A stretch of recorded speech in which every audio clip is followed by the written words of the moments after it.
Sud Radio, il est 9h. Les infos, Marjorie Péjac. Bonjour Marjorie. Bonjour Philippe, bonjour à tous. L'enquête se poursuit après l'attentat sur les Champs-Élysées. Le profil de l'assaillant se précise. Il n'était pas fiché S, mais avait un lourd passé judiciaire. Premier hommage rendu hier soir par des policiers à leurs collègues décédés dans cette attaque. Des policiers en deuil, mais aussi en colère et inquiets à 24 heures du premier tour de la présidentielle. Et puis la vie commence à reprendre son cours normal en Guyane. Après plus d'un mois de blocage et de conflits sociaux, gouvernement et grévistes ont enfin signé un accord. L'enquête avance, mais le parquet antiterroriste doit encore éclaircir de grandes zones de flou sur les complicités éventuelles dont a pu bénéficier Karim Cherfi. Karim Cherfi, c'est ce Français de 39 ans qui a abattu un policier jeudi soir sur les Champs-Élysées.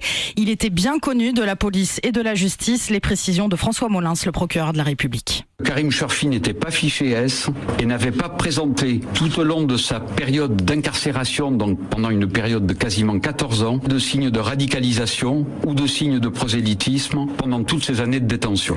Les investigations vont désormais s'attacher à déterminer d'abord le contexte précis du passage à l'acte de Karim Cherfi, les conditions dans lesquelles il s'est procuré ses armes, en l'occurrence le fusil d'assaut Kalachnikov et le fusil à pompe, enfin les éventuelles complicités dont il aurait pu bénéficier pour la commission de cet acte terroriste. Et hier soir, une centaine de policiers étaient réunis place du Trocadéro pour rendre hommage à Xavier Jugelet, leur collègue de 37 ans tué sur les Champs-Élysées. Un peu plus tôt dans la journée, les syndicats ont été reçus par le ministre de l'Intérieur, abattus et en colère. Ils demandent des mesures fortes pour faire face au terrorisme. Antoine Geoffrin. Cet assassinat, c'est un nouveau coup dur porté à l'ensemble de la profession. Jean-Claude Delage, secrétaire général du syndicat de police Alliance. La base, elle est abattue parce qu'elle voit un des nôtres à terre. On a déjà eu malheureusement les collègues à Magnanville. On a aussi des militaires qui ont été blessés. Nous savons que notre métier est dangereux, mais nous pensons aussi qu'il faut à un moment une fermeté extrême contre ceux qui veulent abattre les forces de l'ordre. Selon les syndicats, les auteurs des attaques ont souvent des profils similaires et sont connus des services de police. Il faut donc sévir. Frédéric Lagache, le numéro 2 d'Alliance. Il va falloir prendre des mesures énergiques concernant ce genre d'individus. Des peines planchées pour protéger davantage les fonctionnaires de police, nos gendarmes. Il faut en arrêter avec la fin de ces aménagements de peine et réduction de peine. Réduction de peine dont avait profité le suspect de l'attaque des Champs-Élysées. Pour Patrice Ribeiro de Synergie Officier, les Français doivent accepter de voir leur quotidien changer avec le terrorisme. Nos concitoyens devront petit à petit faire des concessions, comme en Israël par exemple, où on sait que ça fait partie du quotidien. Lorsqu'on va dans certains lieux, passer sous les portiques, payer cette sécurité aussi. Depuis 2 ans, ce qui s'est installé a vocation malheureusement à être pérenne et à perdurer en ce qui concerne la menace. Double menace dimanche pour le premier tour. En plus des attentats, la police craint des troubles causés par des militants d'extrême gauche. Une attaque terroriste et des débordements, c'est ce que craignent aussi plusieurs maires d'arrondissement de Paris. Plusieurs d'entre eux, des maires les Républicains, avaient adressé un courrier mardi à Anne Hidalgo, la maire de Paris, jugeant la sécurisation des bureaux de vote insuffisante. Certains ont donc décidé d'employer des agents de sécurité supplémentaires à leur propre charge. Jean-Pierre Lecoq, maire LR du 6e arrondissement, fait partie de ceux qui ont alerté Anne Hidalgo, mais il n'a pas souhaité pour autant renforcer le système de sécurité. Il explique pourquoi. Moi, en tant que maire d'arrondissement, je n'ai ni la capacité juridique, ni la capacité financière de rajouter des personnels supplémentaires. Et surtout, je ne le veux pas.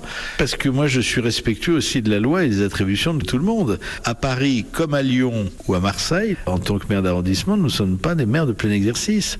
Je ne suis ni le maire de Boulogne, ni le maire de Calais, ni le maire d'Issy-les-Moulineaux. Dans ces villes-là, les maires ont les pouvoirs de police. L'unicité de la mairie de Paris impose que ce soit la maire de Paris qui prennent l'ensemble des décisions nécessaires.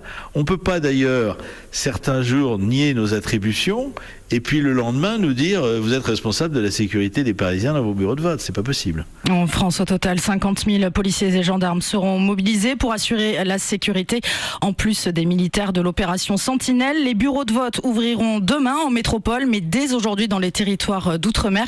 Les premiers à voter seront les habitants de Saint-Pierre et Miquelon. Les bureaux de vote ouvriront à midi tout à l'heure, heure de Paris.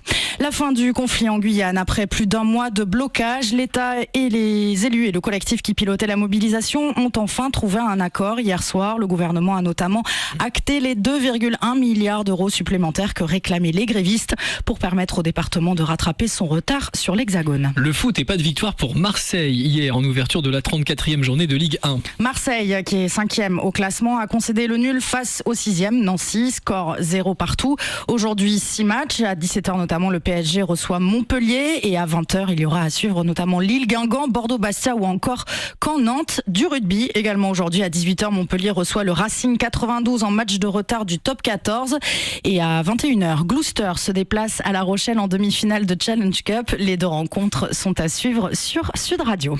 Merci Marjorie Péjac, à tout à l'heure.